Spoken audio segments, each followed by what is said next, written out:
So I'm going to show you another perfect square trinomial. Now, this one has very big numbers in it. So I'm not going to use the tiles because it's going to take a very long time. So I'm going to show you how to do this without the tiles and just a quick way to do it. So once again, we're going to check to see if this is a perfect square trinomial.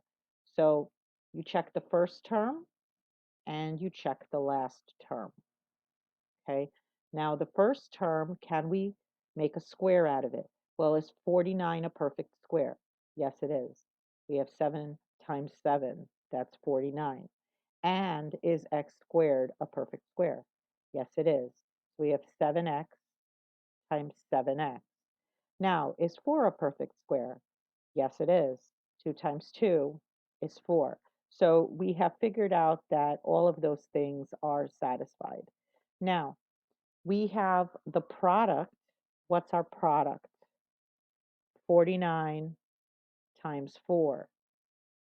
So I'm going to go to my calculator and figure out what 49 times 4 is.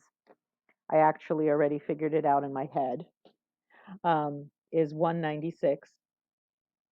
Okay, so I have a product of 196, right?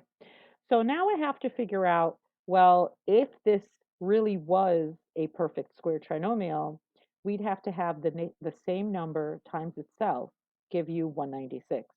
Well, a quick way to figure out what number times itself is 196 is to take the square root of 196.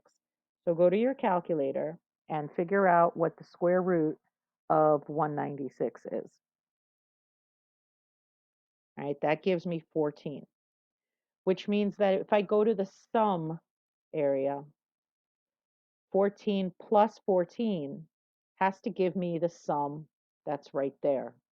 Well, is 14 plus 14 28? Yes, it is. So that checks as well. And therefore, this is a perfect square trinomial. Now, once you have figured out that it is a perfect square trinomial, it's really simple to factor. All you have to do is make your double parentheses, right? Now, the number that you multiplied to get the 49 with is 7x. So 7x times 7x. And to get this product over here, we did 2 times 2. And because our sum is positive, then we would put plus and plus. And another way to write it is 7x plus 2 squared.